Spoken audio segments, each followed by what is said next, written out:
జీవులను మనము స్వయం పోషకాలు పరపోషకాలుగా విభజించవచ్చు. పరపోషణ తిరిగి వివిధ రకాలుగా ఉంది. జాంతవ భక్షణ, పూతికాహార భక్షణ, సహజీవనం, పరాన్న జీవనం. అదేవిధంగా పోషకాలు. సో పోషకాలు అంటే శరీర నిర్మాణానికి జీవక్రియలకు అవసరమైనటువంటి పదార్థాలని పోషకాలు అని అంటున్నాం. ఈ పోషకాలను వాటి యొక్క పరిమాణాన్ని బట్టి, అంటే మనం ఎంత మొత్తంలో తీసుకుంటున్నాం, ఎంత మొత్తంలో మనకు అవసరమవుతున్నాయి అనే దాన్ని బట్టి పోషకాలను మనం రెండు రకాలుగా విభజించవచ్చు. సో పోషకాలు పరిమాణాన్ని బట్టి ఇవి రెండు రకాలు. అవి స్థూల పోషకాలు, సూక్ష్మ పోషకాలు. స్థూల పోషకాలు, సూక్ష్మ పోషకాలు. స్థూల పోషకాలు వీటినే మ్యాక్రోన్యూట్రియంట్స్ అని అంటాం. మ్యాక్రోన్యూట్రియంట్స్. సూక్ష్మ పోషకాలు వీటిని మైక్రోన్యూట్రియంట్స్ అని అంటాం. స్థూల పోషకాలు ఇవి మనకి ఎక్కువ మోతాదులో అవసరమవుతాయి. సో ఇవి గ్రాములలో కానీ కిలోగ్రాములలో కానీ అవసరమవుతాయి. సూక్ష్మ పోషకాలు ఇవి చాలా తక్కువ మోతాదులో, నెగ్లిజిబుల్ అమౌంట్స్లో అవసరమవుతాయి. మైక్రోగ్రాములు లేదా మిల్లీగ్రాములలో అవసరమవుతాయి. సో స్థూల పోషకాలు, ఈ స్థూల పోషకాలు ఈ మూడు రకాలండి. అవి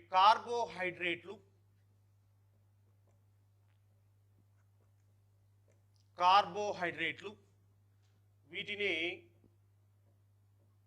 పిండి పదార్థాలు అని అంటారు. ప్రోటీన్లు, వీటిని మాంసకృత్తులు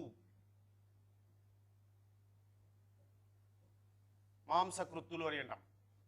అదేవిధంగా లిపిడ్లు, వీటిని క్రొవ్వులు అని అంటాం. ఇవి స్థూల పోషకాలు. ఇక సూక్ష్మ పోషకాలు, సో విటమిన్లు మరియు ఖనిజ పోషకాలు, విటమిన్స్ అండ్ మినరల్స్. సో వీటిని మనము సూక్ష్మ పోషకాలు అని అంటాం. సో పరిమాణాన్ని బట్టి పోషకాలు రెండు రకాలు. ఈ స్థూల పోషకాలు, సూక్ష్మ పోషకాలు. స్థూల పోషకాలు మ్యాక్రోన్యూట్రియంట్స్, సూక్ష్మ పోషకాలు మైక్రోన్యూట్రియంట్స్. స్థూల పోషకాలు ఇవి గ్రాములు కానీ కిలోగ్రామ్స్లలో కానీ అవసరమవుతాయి. సూక్ష్మ పోషకాలు మైక్రోగ్రాములు మరియు మిలోగ్రామ్స్లలో అవసరమవుతాయి. స్థూల పోషకాలు ఉదాహరణ కార్బోహైడ్రేట్స్, ప్రోటీన్స్, లిపిడ్లు. సూక్ష్మ పోషకాలు విటమిన్లు, ఖనిజ పోషకాలు. ఈ సూక్ష్మ పోషకాలను ఆవశ్యక పోషకాలు అని కూడా అంటారు. వీటిని ఆవశ్యక పోషకాలు, అదేవిధంగా రక్షణనిచ్చే పోషకాలు అని కూడా అంటారు. రక్షణనిచ్చే పోషకాలు. సో ఆవశ్యక పోషకాలను ఎందుకు అంటామంటే చాలా తక్కువ మోతాదులో అవసరమవుతున్నాయి. ఇవి ముఖ్యమైనటువంటి జీవక్రియల్లో పాల్గొంటున్నాయి, అదేవిధంగా శరీర నిర్మాణంలో పాల్గొంటున్నాయి. అందుకే వాటిని ఆవశ్యక పోషకాలు అని అంటున్నాం. అదేవిధంగా వీటిని రక్షణనిచ్చే పోషకాలు అని కూడా అంటున్నాం. ఎందుకంటే ఇవి మన శరీరానికి వివిధ రకాల వ్యాధుల బారి నుండి కాపాడతాయి. ఫర్ ఎగ్జాంపుల్ విటమిన్స్లో విటమిన్ ఏ అనేది ఉందండి. విటమిన్ ఏ చాలా తక్కువ మోతాదులో అవసరం అవుతుంది. విటమిన్ ఏ యొక్క లోపం వల్ల మనకు రేచీకటి అనేది వస్తుంది, జెరాప్థాల్మియా, కెరటోమలేషియా అనేటువంటి వ్యాధులు వస్తున్నాయి. ఇటువంటి వ్యాధులు రాకున్నట్టుగా మనకు ఈ విటమిన్స్ అనేటివి కాపాడుతున్నాయి. ఫర్ ఎగ్జాంపుల్ విటమిన్ డి తీసుకున్నాం అనుకోండి. ఒకవేళ విటమిన్ డి లోపిస్తే ఎముకలకు సంబంధించినటువంటి వ్యాధులు, రికెట్స్ అనేటువంటి వ్యాధి చిన్నపిల్లల్లో, ఆస్టియోమలేషియా అనేటువంటి వ్యాధి పెద్దవారిలో సంభవిస్తాయి. అదేవిధంగా విటమిన్ ఈ లోపిస్తే వంధ్యత్వం అనేది కలుగుతుంది, స్టెరిలిటీ అనేది కలుగుతుంది, నపుంసకత్వం కలుగుతుంది. సో ఈ విధంగా ఈ విటమిన్స్ లోపిస్తే వివిధ రకాల వ్యాధులు వస్తాయి. అటువంటి వ్యాధులు రాకున్నట్టుగా ఈ విటమిన్స్ కాపాడుతుంది. అదేవిధంగా మనకు ఈ ఖనిజ పోషకాలు కూడా, ఫర్ ఎగ్జాంపుల్ కాల్షియం ఎముకలు దంతాలు గట్టిపడడానికి అవసరం అవుతుంది. అయోడిన్ లోపిస్తే మాకు థైరాయిడ్ గ్రంథి, అవడు గ్రంథికి సంబంధించినటువంటి వ్యాధులు, సాధారణ గైటర్ అనేటువంటి వ్యాధి వస్తుంది. అదే ఇనుము లోపించింది అనుకోండి, ఎనీమియా, రక్తహీనతకు దారితీస్తుంది. ఈ విధంగా ఎంత తక్కువ మోతాదులో అవసరమైనా కూడా ముఖ్యమైనటువంటి జీవక్రియల్లో పాల్గొంటున్నాయి. మన శరీరానికి వివిధ రకాల వ్యాధుల బారి నుండి కాపాడుతున్నాయి. అందుకే వాటిని ఆవశ్యక పోషకాలు, రక్షణ ఇచ్చేటువంటి పోషకాలు అని అంటున్నాం. అదేవిధంగా మనం తీసుకున్నటువంటి ఆహారంలో ఈ స్థూల పోషకాలు, సూక్ష్మ పోషకాలు అన్నీ ఉన్నాయనుకోండి. సో వాటి యొక్క పరిమాణంతో పని లేకుండా మనం తీసుకునే ఆహారంలో అన్ని రకాల పోషకాలు ఉంటే అటువంటి ఆహారాన్ని సంపూర్ణ ఆహారం అని అంటాం. సంపూర్ణ ఆహారం, కంప్లీట్ డైట్ అని అంటాం. ఉదాహరణ పాలు. మనం పాలను సంపూర్ణ ఆహారంగా చెప్పుకోవచ్చు. సో ఎందుకంటే మనం పాలు తీసుకున్నాం అనుకోండి, పాలలో కార్బోహైడ్రేట్స్ ఉన్నాయి, ప్రోటీన్స్ ఉన్నాయి, లిపిడ్స్ ఉన్నాయి, అదేవిధంగా విటమిన్స్ అండ్ మినరల్స్, ఖనిజ పోషకాలు, అన్ని రకాల పోషకాలు ఉన్నాయి. స్థూల మరియు సూక్ష్మ పోషకాలు అన్నీ ఉన్నాయి. సే కార్బోహైడ్రేట్, పాలలో ఉన్నటువంటి చక్కెరను లాక్టోస్ చక్కెర అని అంటాం. పాలలో ఉన్నటువంటి ప్రోటీన్ని కెసిన్ ప్రోటీన్ అంటాం. పాలలో ఉన్నటువంటి కొవ్వు పదార్థము లాక్టిక్ ఆమ్లం. అదేవిధంగా పాలలో ఆల్మోస్ట్ అన్ని రకాల విటమిన్స్ ఉన్నాయి.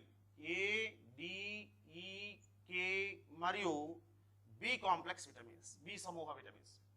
ఒక సి విటమిన్ తప్ప అన్ని రకాల విటమిన్స్ ఉన్నాయి. అదేవిధంగా మినరల్స్, కాల్షియం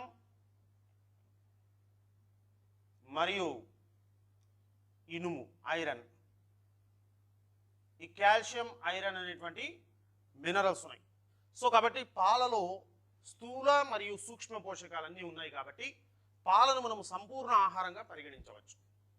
సో అదేవిధంగా మనకు ఎంత మోతాదులో అవసరమవుతాయో పోషకాలు అంతే మోతాదులో తీసుకుంటే అటువంటి ఆహారాన్ని సంతులిత ఆహారం అని అంటాం. సంతులిత ఆహారం అని అంటాం.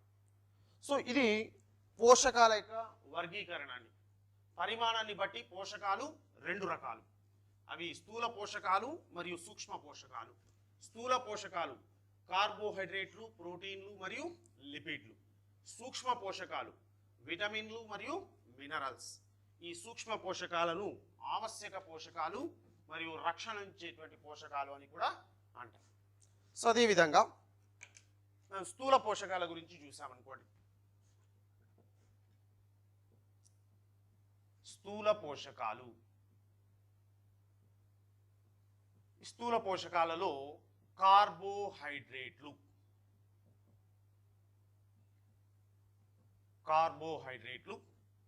వీటినే పిండి పదార్థాలు అని కూడా అంటారు.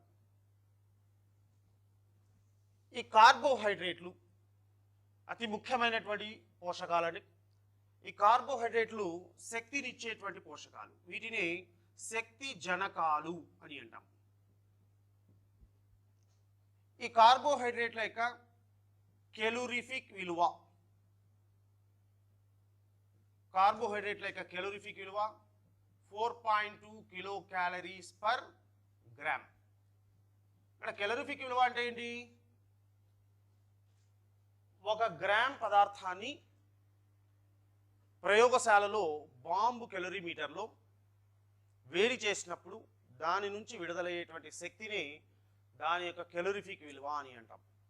అంటే ఇక్కడ ఒక గ్రాము కార్బోహైడ్రేట్ నుండి 4.2 కిలో క్యాలరీల శక్తి ఉత్పత్తి చేయబడుతుంది. దీనినే దాని యొక్క కెలోరిఫిక్ విలువ అంటారు. The amount of energy released when 1 gram of substance is oxidized in bomb calorimeter in the laboratory is called as its calorific value. ఒక గ్రామ్ పదార్థాన్ని వేడి చేసినప్పుడు అందులో నుంచి విడుదలయ్యేటువంటి శక్తిని దాని యొక్క క్యాలరిఫిక్ విలువ అని అంటాం. ఇక్కడ కార్బోహైడ్రేట్ల యొక్క క్యాలరిఫిక్ విలువ 4.2 కిలో క్యాలరీస్ పర్ గ్రామ్. ఈ కార్బోహైడ్రేట్లు కార్బన్, హైడ్రోజన్,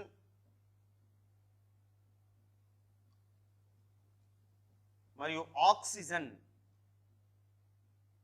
అనేటువంటి మూలకాలతో ఏర్పడి ఉంటాయి. సో కార్బోహైడ్రేట్లలోని మూలకాలు కార్బన్, హైడ్రోజన్ మరియు ఆక్సిజన్.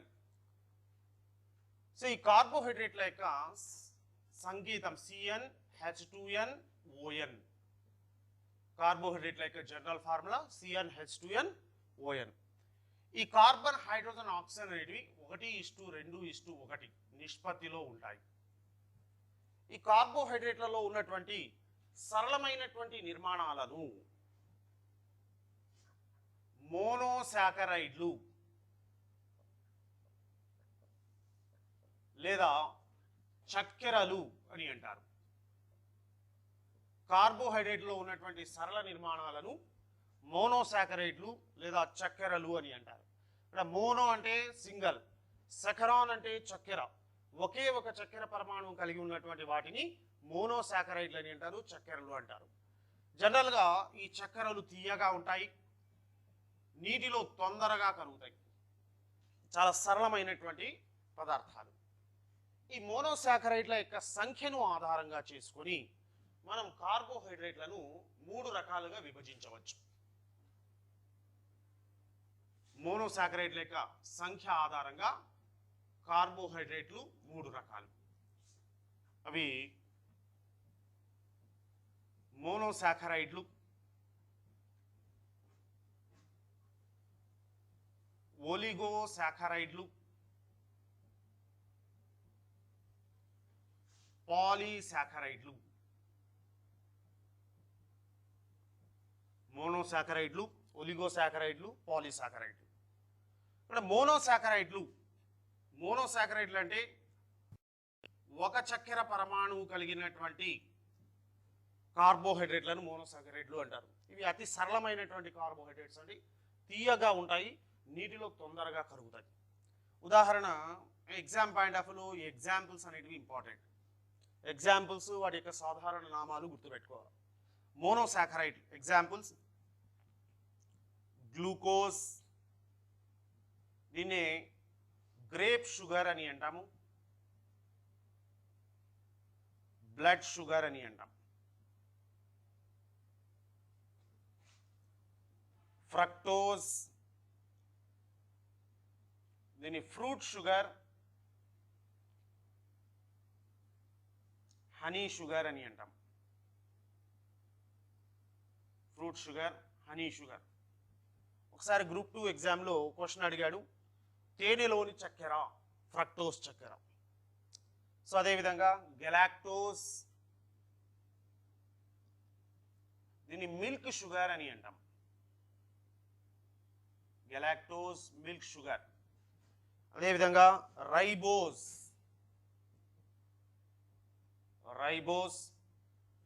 ఇది ఆర్ఎన్ఏలో ఉన్నటువంటి చక్కెర, ఆర్ఎన్ఏలోని చక్కెర. ఆర్ఎన్ఏ అంటే రైబో న్యూక్లిక్ యాసిడ్. డిఆక్సిరైబోస్, ఇది డిఎన్ఏలోని చక్కెర. సో ఇవి కొన్ని ముఖ్యమైనటువంటి మోనోసాకరైడ్లకు ఉన్నటువంటి ఎగ్జాంపుల్స్ అండి, ఇవి గుర్తుపెట్టుకోవాలి. అదేవిధంగా ఒలిగోసాకరైడ్స్ అంటే 2 నుంచి 9 చక్కెర పరమాణువులు కలిగి ఉన్నటువంటి కార్బోహైడ్రేట్లను ఒలిగోసాకరైడ్స్ అని అంటారు. ఈ మోనోసాకరైడ్లు ఒకదానికొకటి గ్లైకోసైడిక్ అనేటువంటి బంధంచే బంధించబడి ఉంటాయి. ఈ అనేకమైనటువంటి మోనోసాకరైడ్లు గ్లైకోసైడిక్ బంధంచే బంధించబడి ఒలిగోసాకరైడ్లు, పాలిసాకరైడ్లుగా ఏర్పడతాయి. ఇక్కడ ఒలిగోసాకరైడ్లు అని అంటున్నాం. ఒలిగో అంటే 2 నుంచి 9 చక్కెర పరమాణువులు కలిగి ఉన్నటువంటి వాటిని ఒలిగోసాకరైడ్లు అని అంటాం. సో ఇందులో పోషణ పరంగా ముఖ్యమైనటువంటి ఒలిగోసాకరైడ్స్ డైసాకరైడ్స్ అండి.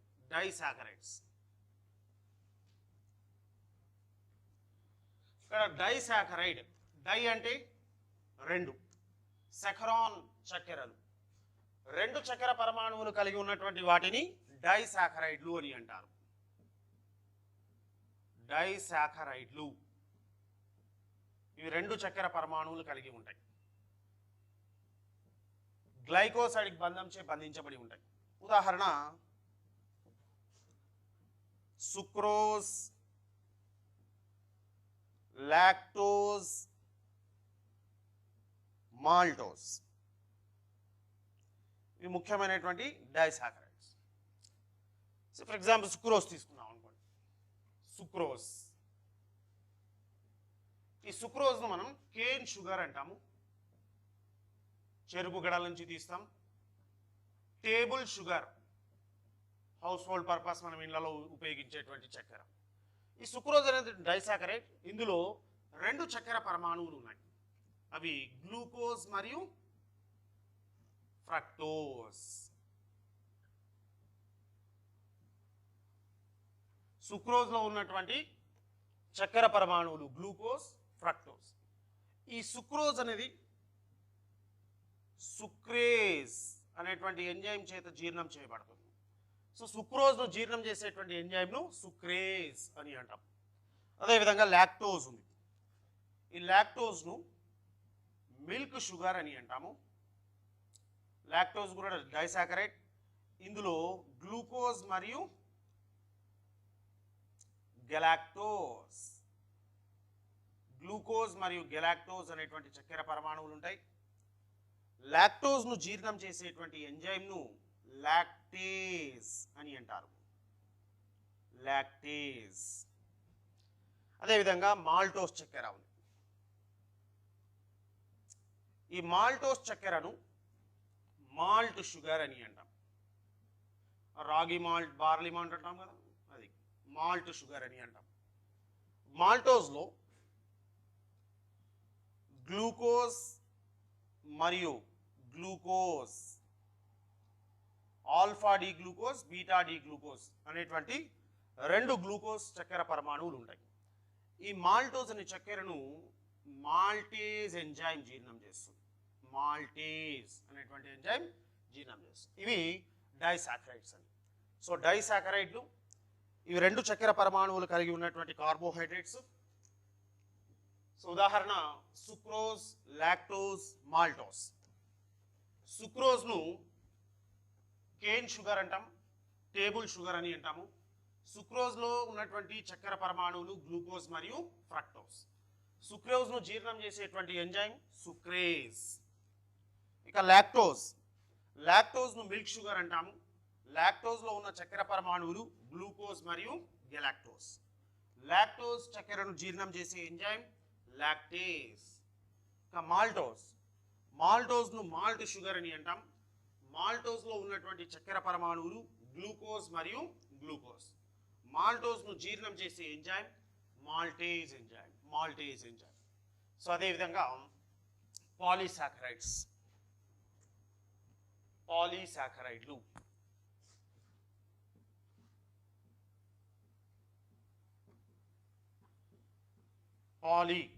పాలి అంటే అనేకమైన, సెకరాన్ అంటే చక్కెరలు.